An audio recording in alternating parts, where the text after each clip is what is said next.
For almost 12 years now, this channel has confronted properties and franchises held dear by children of the 1980s and 90s. That includes a good number of animated shows, with more of those videos in development as I speak. What's sometimes difficult to explain to people who don't create video infotainment is when your personal interests fuel the content you make. Before you know it, your interests that used to be escapes from the daily grind have become the very work that wears you out. That's not to say you end up hating your interests. Far from. What it does accomplish, however, is conditioning my mind to remain in work mode on some level when these movies are on, or when these toys are in front of me. It becomes tough to disconnect and actually relax. In the process of looking for some new pastime that included my love of genre storytelling, while also being something I wouldn't immediately think of as work or want to make into new video content, diversions that would allow me to truly disconnect and rest, I decided it was time to get more familiar with anime. Yes, in the 1980s I loved Voltron, Transor Z, and knew of Robotech, but in the 80s we had no idea these were edits of the Japanese anime series known as Beast King Go Lion, Mazinger Z, and Super Dimension Fortress Macross.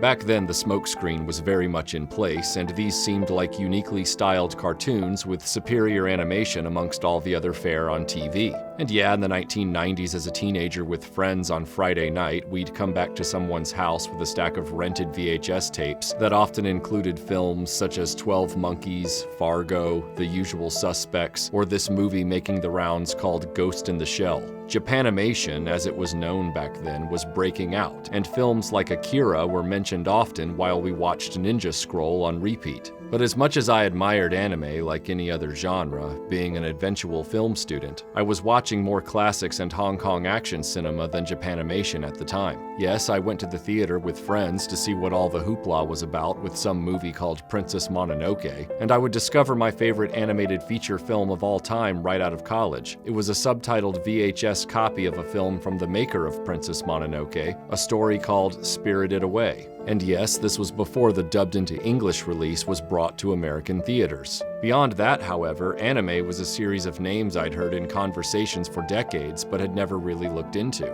Titles like Ranma 1/2, Appleseed, Bubblegum Crisis, Mobile Suit Gundam, Dirty Pair, Lupin, Tenchi Muyo, Dragon Ball Z, Cowboy Bebop, and so on. I had a list of names that had been rattling around in my memory for 20 years or more, but no clue what they were about. I felt this would be a good strategy for picking out shows to enjoy. It would be a journey into the unknown that would finally put faces with names, so to speak. So I made my choice with the name of a series I'd heard mentioned the most over the past 25 years. This was going to be the beginning of a new way for me to relax when not making videos for the channel. I was excited. I'd found the solution. The Blu-ray set arrived, and I began to watch what I hoped would be the first of many fun and relaxing anime series in my spare time. The series was Neon Genesis Evangelion. Look, we all make mistakes, and believe me when I say this isn't the kind of mistake I wanted to make. So the next anime series I watch will be the relaxing one that I don't make a video about. Just when I thought I was out, they pulled me back in.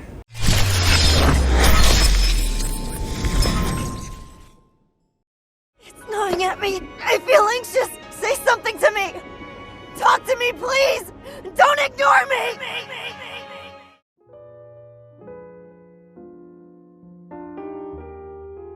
Having only recently completed the longest video in the history of this channel, I had every intention to take it easy for a while with smaller, less intense videos and center myself again. Never in my wildest expectations would I have believed a piece of media I have no history with whatsoever would demand a response I desperately hoped would already be on YouTube. In fact, I spent many hours searching for that response. I consumed every shred of content about Evangelion on YouTube, from the endless videos lavishing this series with unrestrained praise to the few outliers who had the courage to say this story wasn't famous but infamous. In doing so, I did learn without question that Evangelion's reputation as a contender for the most worshipped anime isn't an exaggeration. There was no shortage of varieties to which this production has been complimented by its fans, ranging ranging from your run-of-the-mill, "I relate to this story's emotions so much," fanboy feels vids, to full-on Ivy League grade attempts to academically validate Evangelion as a work of existential genius. Evangelion has, by many of its fans, been vehemently labeled high art. Others call out its compelling storytelling. Others call it a masterful exercise in self-exploration by the series' creator of his own philosophical perspectives on existence. Others say that Evangelion is definitively a deliberate metatextual deconstruction of both anime and the mecha subgenre, while others claim it is an allegory steeped in Christian iconography, using this profound symbolism to create a narrative rich in deliberate subtext. Others say Evangelion is mecha anime used as a mirror, held up to anime fans and the anime industry in an attempt to teach fans the importance of not letting escapism consume them from reality, and warn the anime industry that it needs to steer away from its own creative stagnation.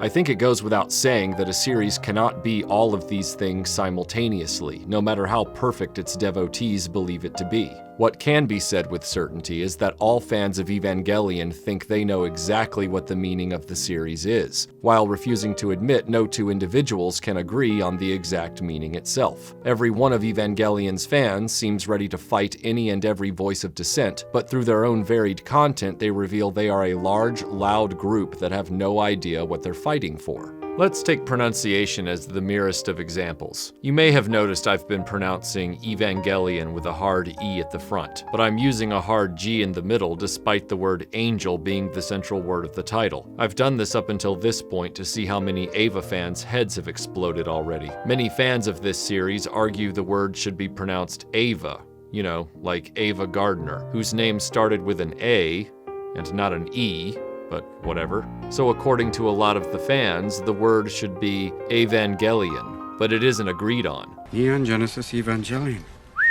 These are probably the same people who think this word should be pronounced like the peanut butter even though it stands for Graphics Interchange Format, and their defense of this is citing the original programmer's pronunciation. But you know what a programmer is good at? Programming. You know what programmers don't have degrees in? Writing.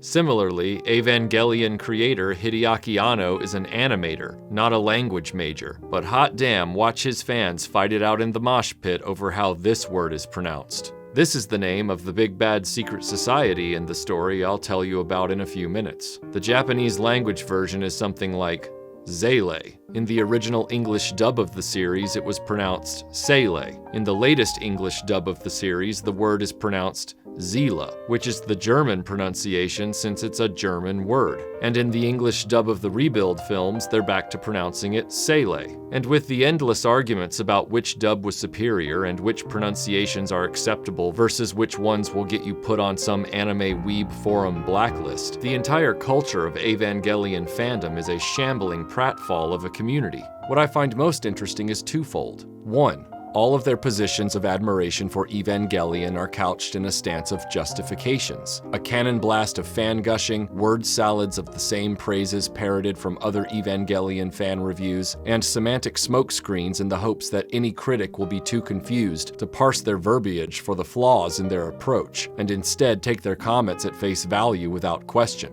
And two, not a single positive reviewer I've seen in the many hours of watching these reviews and historical breakdowns of the series ever takes a position that confronts the material. And by that I don't necessarily mean aims to be critical or dislike the production, simply confronting the work in a manner that stress tests this allegedly perfect anime series and proves it is deserving of these merits. In other words, try to take their emotions out of it as much as possible. Ask me to objectively explain why I believe Lawrence of Arabia is an incredible feat of narrative filmmaking, and I can put the screws to it rather than pull the fanboy Hadouken of emotional pontification. David Lean's film will survive that level of scrutiny, even with its flaws laid bare. That's how solid a creation it is in film history. While, as I said, I have seen people bravely step forward and say, I don't like Evangelion, neither the many fans of the series nor those few detractors caught in their blinding wake have confronted the series, with the notable exception of anime YouTuber Bennett the Sage's brutally honest review.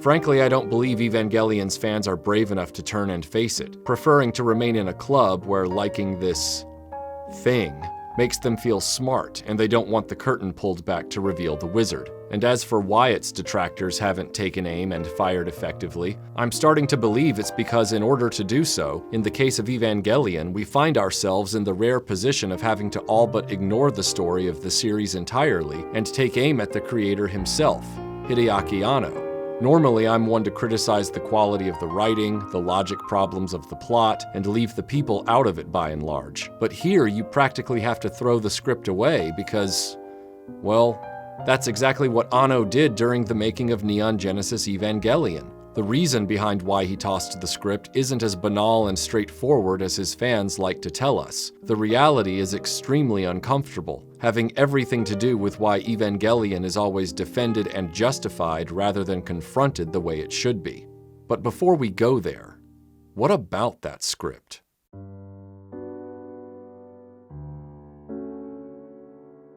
I'm annoyed that I have to tell you about the plot of this series, because the only reason I'm forced to do so is so you'll get a sense of how much time this plot wastes for the audience, when creator Hideaki Anno burns it all down 2 episodes before the end. Well, the first ending. But we'll get to that in a bit. I'm not going to waste your time trying to point out the hundreds of plot holes and all of the story's logic problems as I often do with other series or films, because when you get right down to the facts of the case, the sci-fi plot didn't matter to Anno, so why should it matter to the viewer? The series begins with a setup anyone who has seen your basic mecha cartoon should understand. If you've seen Voltron, you've seen the basic premise. 15 years have passed since a near cataclysm called the Second Impact almost destroyed life on Earth. The world is in peril from these strange kaiju-like monsters called angels that arrive every few days to try and destroy the city of Tokyo 3, where the special operation known as NERV is headquartered. But wait, even the pronunciation of that might be NERV, according to some dubs and some fans. NERV? My father's work. Is there something I'm supposed to do at NERV? NERV is run by this supreme asshole named Gendo Ikari, who is apparently the sociopath inventor of the Avas, mecha robots that are partially biological and solely designed to combat the arriving angels. See, apparently way back in the past, this thing named Adam was sent to Earth to create life in the form of these angels. But because of some Google Maps screw-up, one of the aliens' other vessels, Lilith, accidentally crashed here too, what they call the first impact, even though Adam was literally the first, but again, whatever. Lilith was supposed to go to another world and create these things called humans, and because 2 of these things can't share a planet, and because Lilith's shutoff tool, called a Spear of Longinus, was lost in her own crash, Adam was forced to spear himself and remained in a kind of coma under Antarctica while Lilith populated the planet with people. Then somewhere along the way, a clandestine society called Zele, or Sele, or Zila, that secretly controls the fate of the world, using an ancient document called the Dead Sea Scrolls, not the actual Dead Sea Scrolls, that explains and predicts everything that has happened and will happen with Adam and Lilith, decided they needed to send a crew to Antarctica, led by Gendo, to attempt to fuse human DNA with this long-dormant Adam entity. This causes the massive cataclysm called the Second Impact, which Sele wanted to happen because it was predicted in those Dead Sea Scrolls or something. Billions of people die, the Earth's climate is in tatters, the angels are finally appearing because Zele awakened Adam, and they are hellbent at wiping out the humans so the Earth will finally be the planet it was always intended to be. Meanwhile, Zila has also located Lilith under the island of Japan in a vast spherical cavern. Naturally, scientists do what they always do. They nailed their creator to a cross, somehow, stabbed Adam's Spear of Longinus into it to keep it compliant and helpless, and started doing experiments on it involving its orange blood, which they named LCL, that seems to have been the original substance that created life on Earth. Thanks to those Dead Sea Scrolls they're taking at face value, they know exactly how many angels will appear before the third impact will occur, which is their ultimate goal. This Zele group's objective is to right the wrong of Lilith preventing Adam from bringing his form of life to Earth, and somehow the way they think they can correct that is by defeating the angels, making all human beings on Earth one singular collective life form through something they call the Human Instrumentality Project, and then merge Adam and Lilith so humans can become part of God. They believe humanity was never supposed to exist, even though Lilith was sent out into space to populate some place with humans, just not Earth. But they conveniently disregard that. And even though Adam and Lilith were entities that arrived prior to any life on Earth, somehow a perfect set of instructions for everything that would happen made its way through prehistory to the present day completely intact, so Seele and Gendo never have a moment's pause about all of the primordial magical shit that starts happening as additional dominoes begin to fall more and more rapidly toward the third and final impact. It has begun. The angel's fruit of life and man's fruit of knowledge. It has become an entity equivalent to God. It has reconstituted itself as the tree of life. How do you know that? If all they wanted to do was merge Adam and Lilith, since they'd found them both, why did they waste time devising ways to fight these angels that wouldn't arrive until 15 years after Second Impact? Because the Dead Sea Scrolls told them to. That's why. No sense in introducing Lilith to Adam immediately. No, keep them apart until the angels are defeated, because scrolls. Ultimately, we're trying to reduce ourselves and every other human on Earth into a single ocean of orange goop. But we're worried about Adam and Lilith hooking up early because they could cause third impact, which would turn us into orange goop. This is exhausting. This is straight up shameless intellectual masturbation to the extreme. And this isn't even explained in the opening episodes. You have to suffer through 26 episodes of the series and one revision movie that remakes the final 2 episodes just to glean this amount of possible information. Like I said, I'm not going to spend hours discussing this plot. There are more than enough videos on YouTube, as I've demonstrated earlier, that can give you that information in exhaustive, pretentious detail. The main plot of the story is about Gendo's son, Shinji, who has no relationship with his father after his mother Yui, who was a scientist with nerve, was in some accident working on the Eva mechas and died. Gendo, who if I haven't mentioned it already, is a massive asshole, doesn't care about his son at all and just wants him to pilot this mecha called an Eva and risk his life to defend Tokyo 3 from the angels. Shinji is a broken nothing burger of a character, hopeless, scared, self-centered to the extreme, emotionally needy, and an absolute pill. I knew it.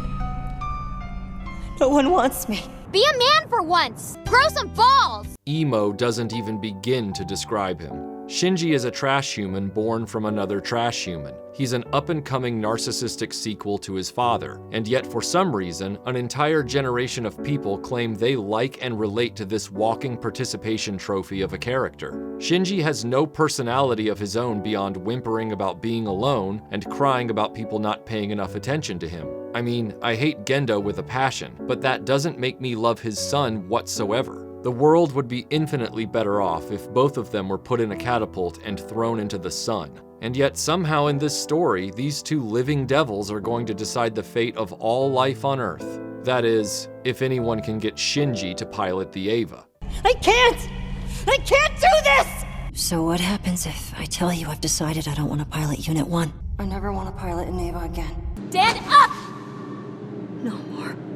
I want to die. Shinji gives up constantly, flat out refusing multiple times to pilot his mecha. His level of emotional damage goes beyond any reasonable protagonist in a genre film with this type of narrative. No! I don't want to! It's all too much. I cannot pilot this thing! Get in the Eva. No, I can't. I can't! I can't do this! I knew it. No one wants me. Don't run away. Don't run away. Don't run away. Don't run away. I'm dishonest. A coward. And a weakling. Oh, I've had enough. You've never been scared out of your mind piloting an Eva like I have. I don't want to go through that kind of hell ever again. I'm afraid of being disliked by others.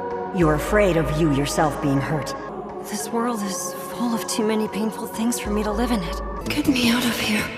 I don't want to be alone. What's wrong with running away from hurt and pain? You want me to get inside this thing and get scared out of my mind? Someone please take care of me. Please! I need you to be kind! Someone help me!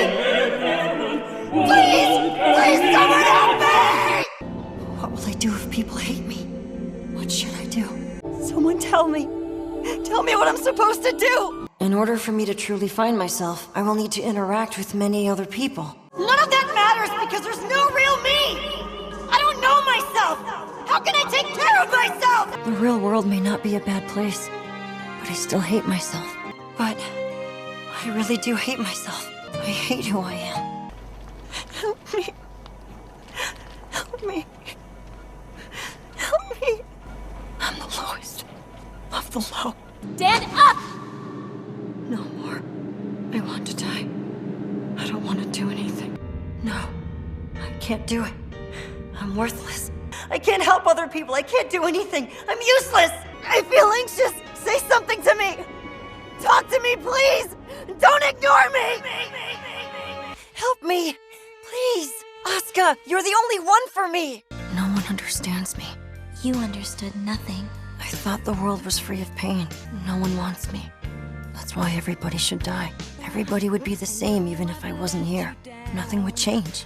That's why everybody should die. You've never really loved anybody! Here, help secure some food for us. No, I've never done it before. I can't do it. Pathetic. I'll say for the record, before we carry on, I hate this boy. I'm nothing but content for him, and I'm furious he's got on this show. Some people see this as, yet again, some kind of justification of the brilliance of Evangelion, because they claim to relate to this 14-year-old boy's uncertainty and desperate feelings of isolation and worthlessness. And that's asserted by Evangelion fans even after we've seen him attempt to quit many times, resulting in his fellow comrades getting horribly wounded because he wouldn't step up and do what was necessary at crucial moments, admit he only fights this war to earn praise. Listening to my father praise me just now, maybe the reason I pilot the Eva is because I want to hear my father say stuff like that to me. That's the reason you pilot an Eva? You really are a dummy. Attempts to murder the very people he demands affection from, and just wants everyone around him to make him their #1 priority. There is absolutely no reason to root for this character, despite how mean his father has been to him, and yet a generation of Western anime fans see Shinji as their representative in this story. Here's the thing.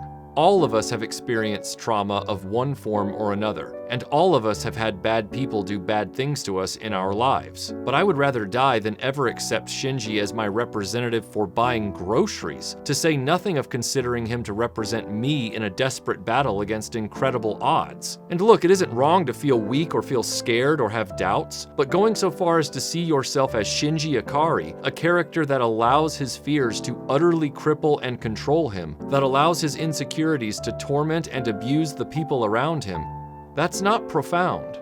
That's pathetic. In situations like these, I don't know how to respond or act. Smiling would be a good start. Oh, no, he didn't. This character is bad, and you should objectively feel bad about yourself if you hold him up as an example for your own life.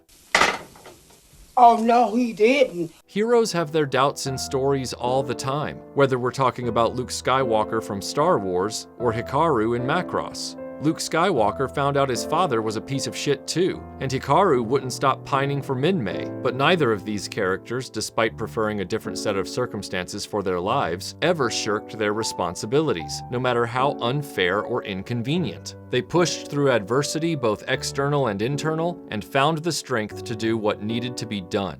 Why don't you take a look around? You know what's about to happen, what they're up against. They could use a good pilot like you. You're turning your back on them. I can't stand around doing nothing. I've got to do my part. Oh, I've had enough. You've never been scared out of your mind piloting an Eva like I have. I don't want to go through that kind of hell over again. Shinji never grows throughout this story. Even when the story wastes our time for interminable spans showing us that Shinji has had some kind of emotional epiphany, it always turns out to be a mirage. Within minutes, Shinji is not only right back to the simpering, sniveling wimp he was during the first episode, he gets worse each time. Shinji starts this series as a trembling coward and ends the series as a malignant narcissist with violent tendencies, while being handed the fate of all humanity. That's not a good message to send to troubled people, especially troubled teens. Lean into your weaknesses. Wallow in your self-absorption. Never move from the egomaniacal position that you are the most important person in the universe. Don't ever dig deep and find that strength inside yourself to be better. Drain everyone else in your life like an emotional vampire. There is no bigger picture. There's only you.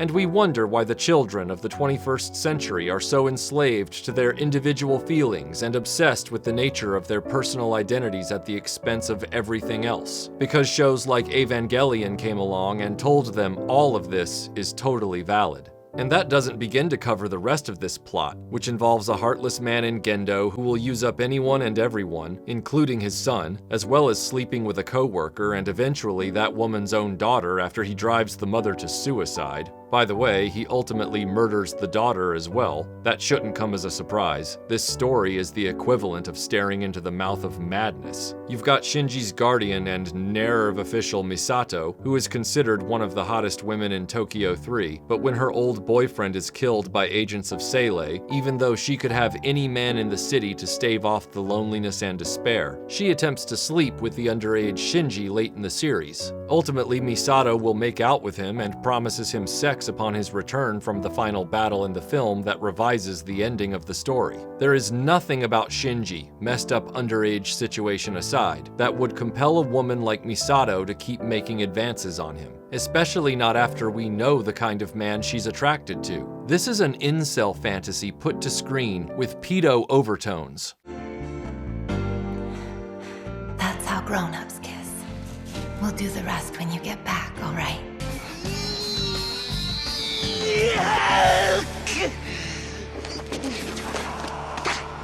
You've also got Rei, a strange girl who seems distant and inhuman. She was the first Eva pilot, and Shinji feels an immediate connection. We eventually learn she's a hybrid clone of shit. Sorry, let me try that again. You've also got Rei, a strange girl who seems distant and inhuman. She was the first Eva pilot, and Shinji feels an immediate connection. We eventually learn she's a hybrid clone of the DNA from Lilith and Shinji's dead mother Yui, created by Gendo, who has managed to produce an entire army of waiting Rei husks should the previous Rei die in battle or what have you.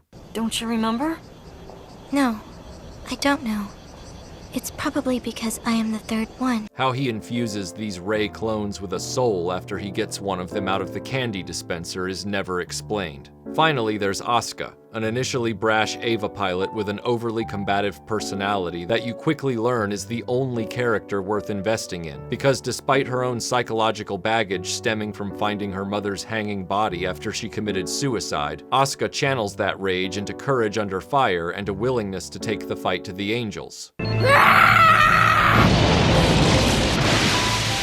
I am not gonna lose! But all of this plot I've just described makes no difference in the end. This overly convoluted, manic level of detail means nothing. We're talking about a growing pile of unanswered questions and increasing levels of complexity leading up to the two final episodes of the series, no matter which version of the two episodes you watch. Where does Seilei come from? How did they find these Dead Sea Scrolls? How did Gendo manage to rise to the top of the organization that would become Nerve?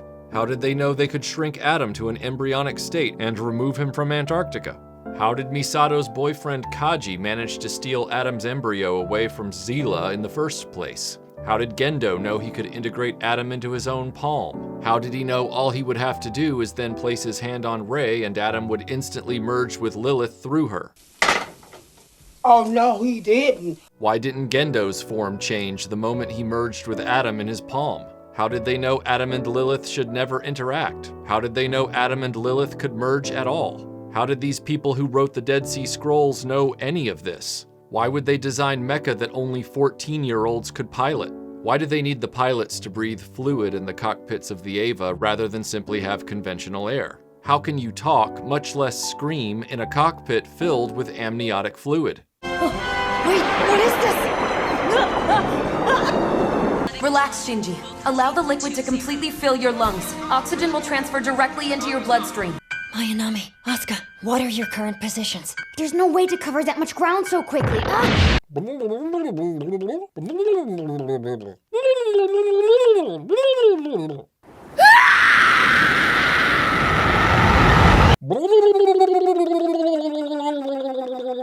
If Shinji's mother being absorbed by the Eva was a tragic accident, why did all of the other Eva mechs also require the souls of the other pilots' mothers to be a part of the machines? How are the organic beasts that are the core of the Evas actually made? If the Evas and their pilots are so interconnected to the extent that if the Eva loses an eye, the pilot also loses an eye, why can an Eva lose both arms but the pilot doesn't lose their arms too?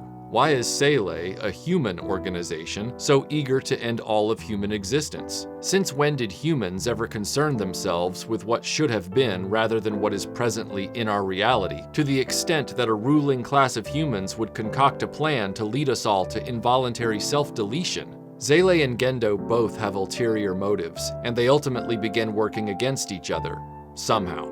I'm not sure if the story effectively justifies that conflict, since Zila wants humans to merge with Adam and Lilith to become part of God, and meanwhile Gendo wanted Adam and Lilith to merge so he can be with his wife Yui again. Isn't that the same objective essentially? Death to God, man, and all life, so that we may become one. We will unite every soul into one. And then, let us go to where Yui awaits us.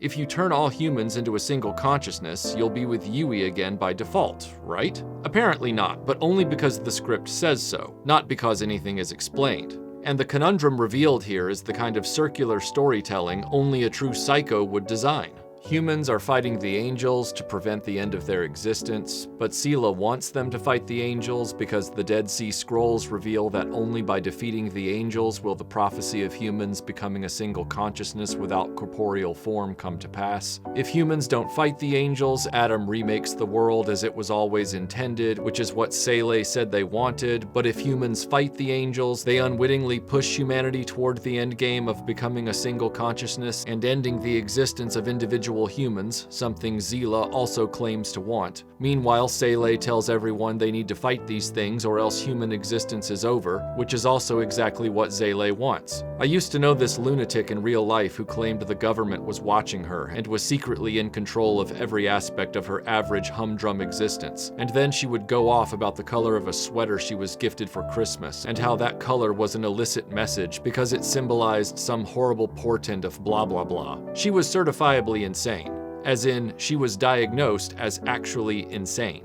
Evangelion's plot reads just like one of her ramblings, where you have a big secret society that is pulling all of these puppet strings toward some darker end they are keeping from the other trillion people on Earth, and somehow they have the power to do these things. Meanwhile, there's a bevy of emotionally broken people all constantly spouting their laments about the meaning of existence and their feelings of loneliness, while unrelated symbols upon symbols are mixed into the narrative that point toward completely different alleged thematic ideas that don't really relate to the other portions of the story. It's all manic and superfluous and stacked atop one another like a tower of soggy pancakes. And then when you add in the narcissism, the incel behavior, the pedophilia, the Oedipal complex fixations, and so much more that couldn't fit into a full set of encyclopedias, you start to see the real nature of the man behind this madness. A true Russell Nash grade personality in Hideaki Anno who is dashing in his mind from one mental anxiety to the next as he grapples with trying to make a story about sci-fi mecha action while his noisy brain torments him with all of these personal hang-ups about loneliness, resentment, a desperate want for attention and validation from others, and on and on and on. The result is all of the characters are totally shitty, both within the story and on the page as a writing exercise. This story is not brilliantly bonkers, but toxically bonkers, because Anno psychologically cannot get out of his own way. Not only is he completely self-absorbed as a person because of his mental illness, he is incapable at this stage in his crumbling mental stability of taking himself out of the story he's writing so that the narrative will work as a piece of coherent, valuable, and entertaining storytelling. It's a level of narcissism that is tragic to witness, but that doesn't make it genius.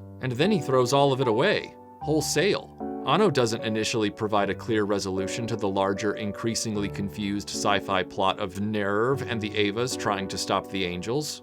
Not really. Fans like to blame sudden budget shortfalls for what happened next, but when even Anno's closest creative collaborators and friends have said working for him is extremely difficult due to his ever-shifting creative priorities and indecisive workflow during a production, I'm starting to think the rug wasn't pulled out from under Anno so much as Anno pissed away the budget for the show during the first 24 episodes, and that's why episodes 25 and 26 are so batshit crazy. It's as if Anno's brain was driving over 110 miles an hour on the motorway by episode 24, getting increasingly twitchy as he got more and more depressed. And with episode 25, he just turned the wheel 90 degrees and rammed into the barrier at full speed. The ending of Evangelion becomes an actual stage play that throws away the plight of the world against the angels and instead becomes a psychological exploration of the main characters, with Shinji taking the literal center stage. It's a full hour across 2 episodes of characters ruminating or flat out whining about their identity, existence, feeling lonely, being scared of pain and rejection. What happened to the impending third impact? Who cares when you can have this dull as dishwater anime version of an episode of The View, as most of the visuals play out as unfinished sketches, still photos, title cards, and whatever this bullshit is. Also, Shinji can tell everyone he's learned to like himself and wants to exist, and they all congratulate him while applauding this little bitch. I really wish I was lying about that. Maybe I could change and like myself. Maybe it's really okay for me to be here after all. I'm only who I am. I am me. I want to be myself. It's okay for me to be here in this world. Congratulations. Congratulations. Congratulations. Thanks, everyone. Fuck off. Neon Genesis Evangelion's ending is like watching a participation trophy become sentient and mobile with $5 to spend on the animation budget. And it needs to be acknowledged, pretty much this same thing happened during the production of his first major series, where the last episode was in black and white, and the final battle was told in a series of stills. The reason? A combination once again of budget problems and Anno's inability to plan an ending in a timely manner to give the production time to finish it properly. And this would happen again after Evangelion with Kari Kano, which also ended up being static images, photography, and even puppets. Despite what Evangelion defenders claim, that this ending is exactly what Anno wanted, Anno would go on to redo these 2 episodes a year later to massively change the conclusion of the story, and then wait another few years and redo the entire story again with the rebuild films. If Anno felt like he got it right the first time, if his ending was as confidently arrived at as his fans like to claim, he wouldn't have spent his entire career remaking this story over and over. Obsessively remaking the same thing again and again is manic behavior. Show me all the blueprints. Show me all the blueprints. Show me all the blueprints. Show me all the blueprints. Show me all the blueprints.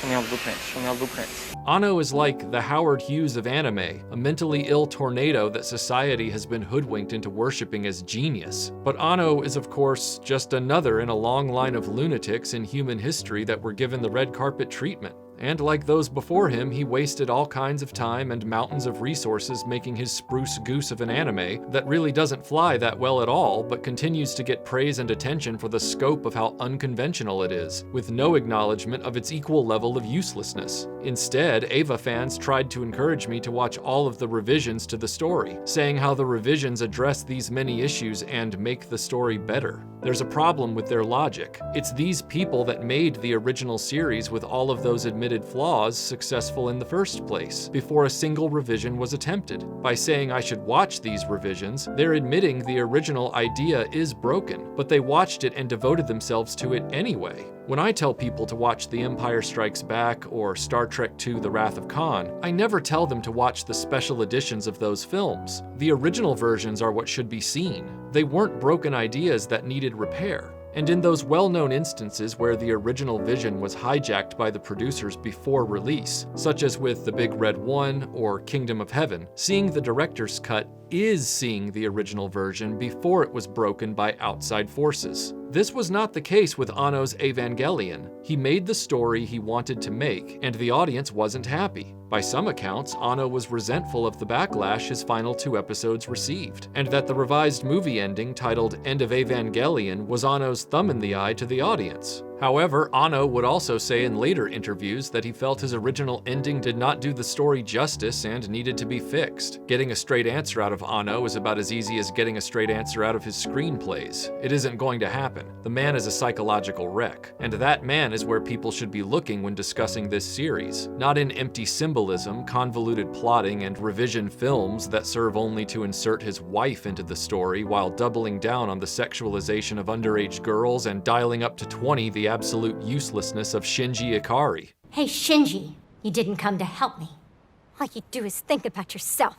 You're still acting like a baby. After all these years, you're still the same annoying brat. Oh, come on. You can at least stand up, can't you? I don't want to talk to anyone. I just want to be left alone. Why is everyone so kind to me? It's because we like you. Bullshit.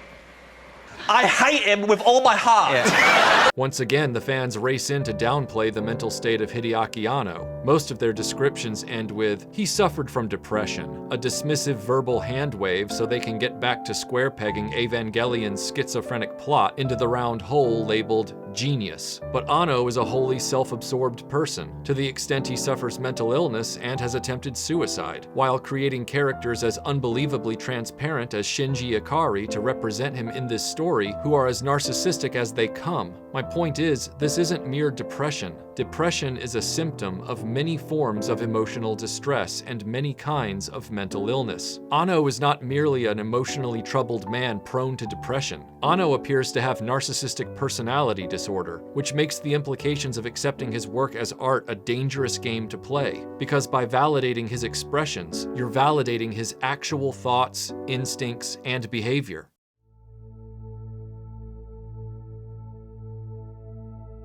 The end of Evangelion begins with one of the most controversial scenes in anime and cinema to this day. Shinji stands over the unconscious body of Asuka in the hospital.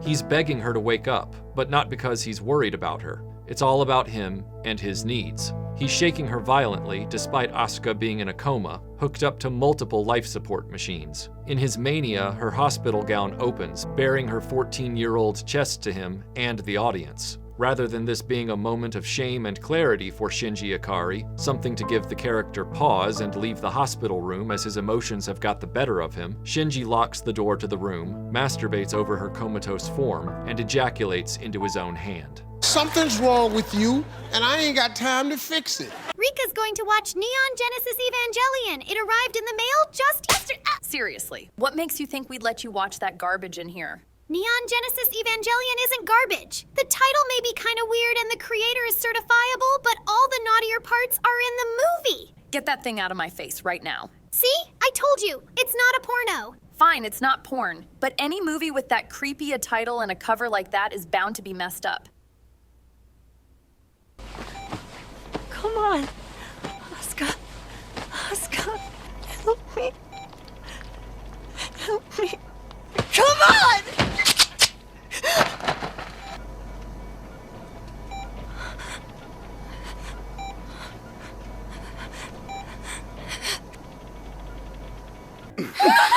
Huh? You want to watch fans of Evangelion squirm? Bring this scene up. There's really no way around it, and yet you'll watch them do this tap dance trying to figure out how to explain this away like it's an aberration, it's a thing that Hideaki Anno just didn't quite express correctly. It was a miscalculation that doesn't really represent Evangelion or its creator. I'm very disappointed. I'm sure it's only a glitch. You call this a glitch? Now keep in mind, Anno threw away the rest of the story at the expense of hyper-focusing on this sniveling hero named Shinji in 2 episodes that broke the momentum of the series and forced the creation of this End of Evangelion film. And Anno begins this redo by making Shinji even more repugnant than before. Irredeemably repugnant. Anno has a serious problem with the sexualization and fetishization of underage girls. I wonder if my breasts would get bigger if I warmed them up. You think thermal expansion would make a difference? How would I know? As well as fantasies of underage kids having sexual relationships with adults. The imagery used in the original Evangelion was overt in terms of viewing underage characters in sexual terms. End of Evangelion digs its heels in on this point, and pardon the unintended pun, climaxes with Gendo effectively groping and molesting a naked Rei. This kind of material only gets worse with the rebuild films, where Asuka spends much of the runtime in only her underwear with an open shirt leaving almost nothing to the imagination, while the new insert character, serving as a rather obvious substitute for Anno's wife, gets a lot of jiggle time as well. I'm Mari, Makanami Illustrious. Nice to meet you again. Mari, much like Anno's real-world wife, comes parachuting in out of nowhere into Shinji's life. Now, before you start weeb screaming at me that underage nudity and sexual objectification of characters is commonplace in anime, and then start vomiting a bunch of bullshit about the cultural divide between Asia and the Western world, sit down, put your seatbelt on, and just listen for a damn second.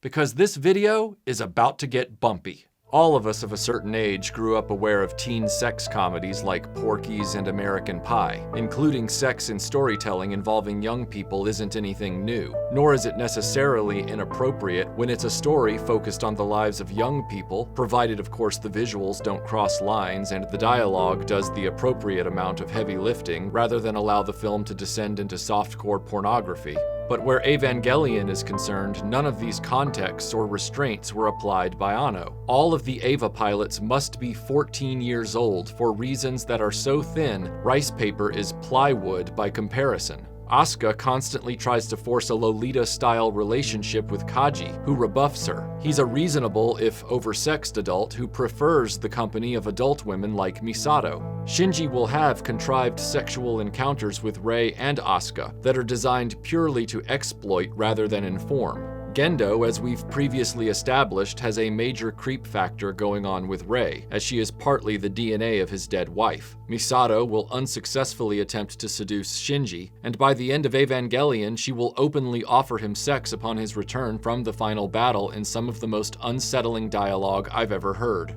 Misato dying minutes after this offer doesn't excuse the execution of this character choice in the script. And I can hear you weeaboos right now holding your breath ready to belt out that what's not comfortable for Western audiences is viewed as perfectly normal by Asian viewers and shouldn't be judged through gaijin eyes. Answer me this. Who is credited with normalizing underage fan service in anime? For those of you unfamiliar, the term fan service is the dog whistle created to label creepy sexual visuals in anime like upskirt shots, boob jiggle, outright nudity, pin-up interstitials, etc. Those panties. Fans of this kind of anime, of which Evangelion certainly qualifies, are known as otaku in Japanese society, antisocial types who aren't able to function around other people, and are just a few bad moments away from becoming full-on hikikomori, total agoraphobic recluses. Legendary anime director Hayao Miyazaki himself said otaku culture has damaged the anime medium, as so many otaku are now running anime productions while having no first-hand knowledge of how actual humans move, look, act, and interact with one another. This has created all of the more infamous anime tropes people joke about, including the constant trend of unrealistic character designs, cringeworthy interpersonal dynamics, and exaggerated behavior that define most anime series. The point is, what Western anime weebs claim is normalized in Japanese society is really only normalized within Japan's otaku geek culture. It would be like saying, oh yeah, in America it's totally normal to put on a brown bathrobe and carry a toy lightsaber through a hotel, when in truth that isn't normalized by American culture, just Star Wars fandom culture, which while not limited to America, is not the dominant majority of any country. So I ask again, weebs, who is largely credited with being the pioneer of underage fan service in genre anime series? Well, some anime historians who are a lot smarter than me on the subject, unsurprisingly, cite Hideaki Anno as the creepy father of fan service as we know it in anime. You didn't see that coming? So, Michael asked me to give a short opinion on the Evangelion fandom, considering I've been a mecha fan since somewhere around when I was born. The Eva fandom, though, is a bit different from other mecha fandoms. See, Getter fans don't bathe because they refuse to wash off the testosterone smell from their latest set at the gym. Mazinger fans sit back comfortably and proudly knowing that their main character at least accomplished something. Gundam fans argue about politics with the depth of a kiddie pool. And Voltron fans, we're looking into retirement homes. But Eva fans, they're still debating which of the literal 14-year-olds they think is the most attractive. I could sit here and detail you why this is gross and creepy considering most of the Eva fandom is closer to my age than anything, but I'd hope I wouldn't have to. The fact that there's constant product being made that sexualizes these literal children also doesn't help either. They know what they're doing and no one's fooled by whatever excuse people make to say this is okay. And before I get some drooling freak in the comments to try and drone on to me about cultural differences, you can have a seat over there. Because Japan went from using swords and spears to being an industrialized nation with a modern military in 40 years, back in the 1900s. So I'm not interested in hearing about how totally not bad it is because culture. But even ignoring the obsession with the little girls and the other child predator in the room, I can end the argument of best girl in this series easily. It's Shinji's mom, simply because she's already dead and therefore better off than everyone else in this series and those like Michael and I that actually sat through this unhinged freak's excuse to sexualize children.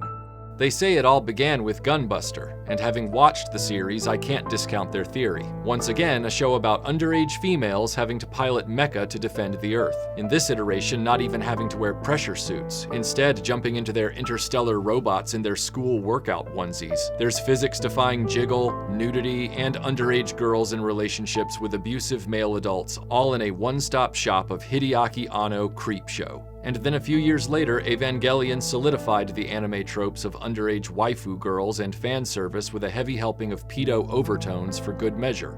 Thanks, Mr. Anno. I know you've been jerking off to me. Come on, do it right now.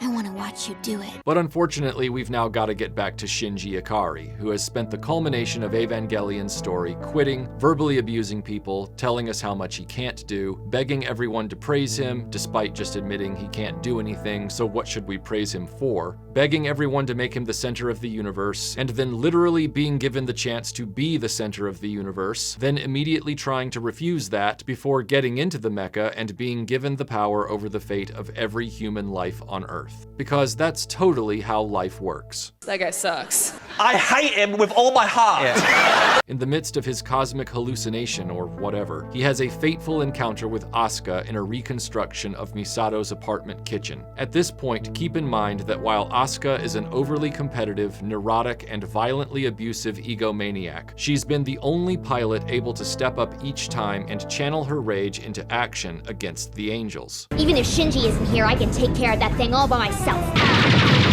Come on! Going so far as to single-handedly stop all of Zila's automated Evas from destroying Tokyo 3. She was by herself because Shinji was once again paralyzed with depression and self-absorption. Gee, I can't imagine who that reminds us all of at this point. And wouldn't get in his Eva to help her. As a result, she's killed in combat in the final moments of the battle. Asuka now sits despondent at the kitchen table as Shinji, much as he did over her hospital bed, begs and pleads for her to pay attention to him like the neurotic flea he is. He tells her how much he loves her, and she immediately refutes that. You're the only one for me!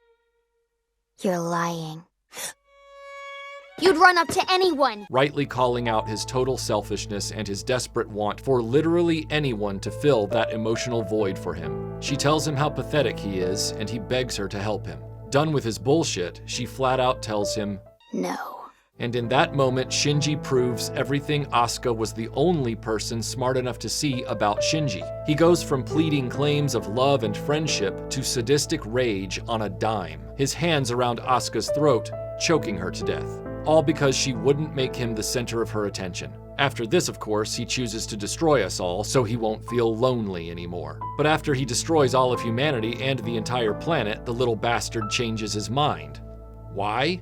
Because suddenly, with all human souls occupying the same entity, there is no privacy anymore. There are no secrets you can keep from others. Your soul has been laid bare. So he reverses his decision and he rejects the form he chose for all of humanity that the rest of us didn't have a vote on. And his mother's spirit tells him that any human soul can return to its corporeal form if it has the will to do so. Unfortunately, the other few trillion people on Earth aren't given that memo. So Shinji wakes up on a beach against a sea of red liquid and a completely wrecked and lifeless planet Earth by himself. Or so he thinks at first. Lying next to him is Asuka, now with an eye patch because apparently you can return to your human body, but they can't fix that eye you just lost for some dumb reason, even though your whole body was basically disemboweled. Damn it, sorry. I promised myself I wouldn't get into the logic problems with this story. Jurors, you will disregard that part of my testimony. Anyway, Asuka is lying next to him, very likely because her will is so strong as a character, she auto-regenerated the moment she had the option. Who knows? And Shinji, looking at her, eye patch and all, having just screamed bloody murder to the heavens when he saw her dead on the battlefield, having just determined he wanted to be an individual and experience pain as well as joy, having just ostensibly had the biggest single epiphany a human could have, turns over and starts trying to choke Asuka to death again. Let me get this straight. She strokes his cheek, he eases up on his second attempt to murder her, starts crying like Shinji always does, she calls him disgusting, and Evangelion is over, with a destroyed planet devoid of life but for a narcissistic psychopath and his victim. The weeaboos generally rejoice at this point and declare Evangelion a masterwork of storytelling brilliance tantamount to cosmic poetry. They consistently fail to realize that we have witnessed a story written by a narcissist about a narcissist analog of himself that destroys the planet and all human life because they wouldn't pay enough attention to him, only to reverse the decision for himself, which results in this lone narcissist inheriting a dead planet in a final act of immeasurable selfishness. He didn't try to use his power to bring back anyone else, and the one person who also managed to come back to the other side of her own sheer will, he tries to murder immediately. Fans of Evangelion begin to discuss how much they relate to Shinji, how much they've felt alone and scared in their lives. I haven't seen a single one yet cop to admitting they want everyone else on the planet to die, though, and I get the sense it's because they aren't thinking that deeply about the implications of the actual story and its creator, Anno. They see a character feel an emotion they felt, or say something they once said or thought, and that's all they need to make the audacious claim, "I relate to him!" But the truth is, there's no way the majority of Evangelion fans can relate to Shinji Ikari, not unless you are yourself someone with malignant narcissistic personality disorder. I can hear you now. Michael, you can't prove Anno or Shinji have narcissistic personality disorder. But the thing is, I can prove it. Because for 25 years, I was the victim of someone with this disorder.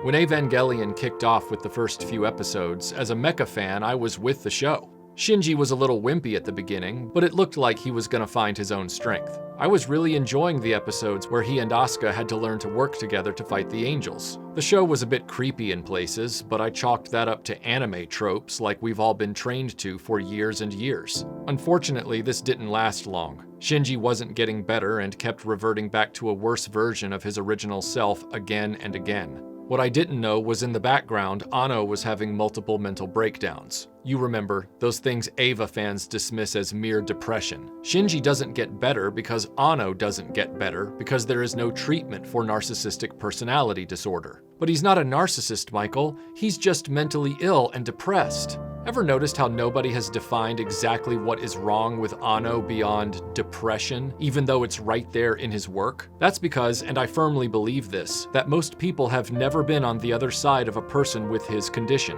so they can't see it for what it is when it's standing right in front of them. Narcissistic personality disorder brings with it severe lows of depression, and the mood swings can be extreme. But more than that, people like Shinji demand all of your adoration and praise, while constantly reminding you of all the things they can't do or are too scared to do. They gravitate to acts of solitary credit where the spotlight will be on them, while they expect everyone else to derail their own lives and pay attention to them 24 hours a day. In some cases, such as the one I experienced, these people often self-sabotage these endeavors despite the hunger for attention because they ultimately want as much adoration for as little effort as possible. In the case I experienced, this friend would often say without a hint of irony that their aspiration in life was, quote, "I want to arrive."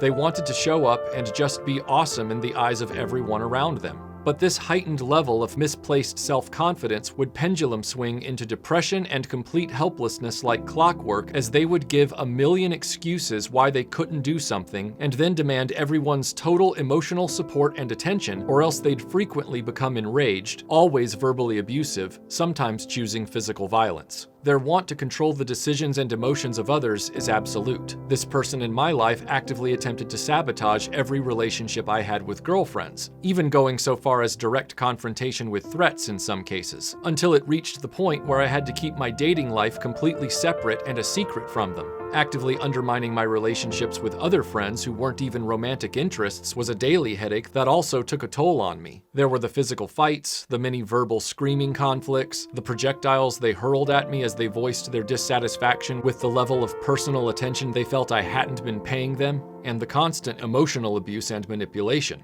I once watched them almost surgically choose which one of their friends' ex-girlfriends to sleep with to destroy their entire social circle within hours. The sobbing and the breakdowns start as they claim to hate themselves for 10 minutes, while demanding your full support and attention for the next 10 hours. Then there was the day in 2002 when I came home to my apartment in Los Angeles after a very long day working. I'd gotten my friend an internship with a production company I had connections with. They were staying with me through the summer, but within weeks they'd been so needlessly confrontational and aggressive with these people while not doing any of the work asked of them, I couldn't get my contacts at the company to return my calls. This person had destroyed my professional relationships with them just as they had so many in the past. You might be wondering why I would have offered this person that opportunity if I already had years of exposure to their behavior. It's because you don't immediately put the equation together when it's a devil you know. Excuses are made for people like this by everyone around them. In real life, these people, while being acutely abusive most of the time, are highly charismatic on their good days to the extent that people who aren't around them regularly think they walk on water and are just amazing personalities. And just enough people coddle them for enough years that when you personally wake up and realize the prison you've been in with this person, everyone else thinks you're overreacting or being unfair.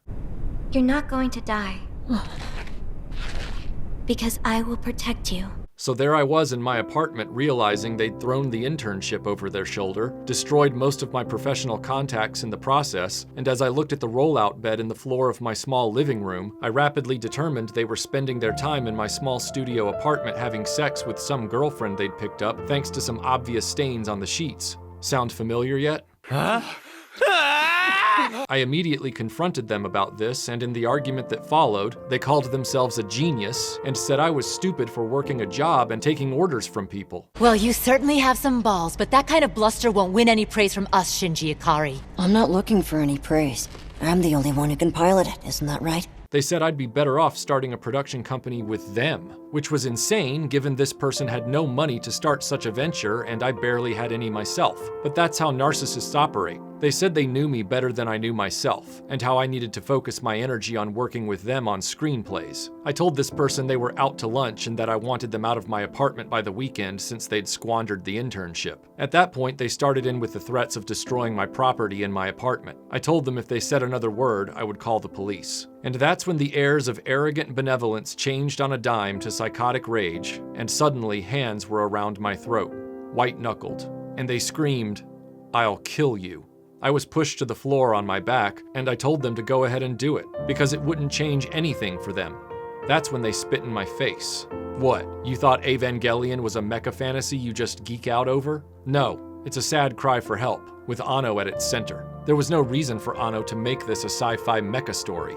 This could have been set in a realistic slice-of-life setting, and his insane narcissistic message would still come through. I managed to fight them off me, bruising their ribs in the process. A few days later, they left.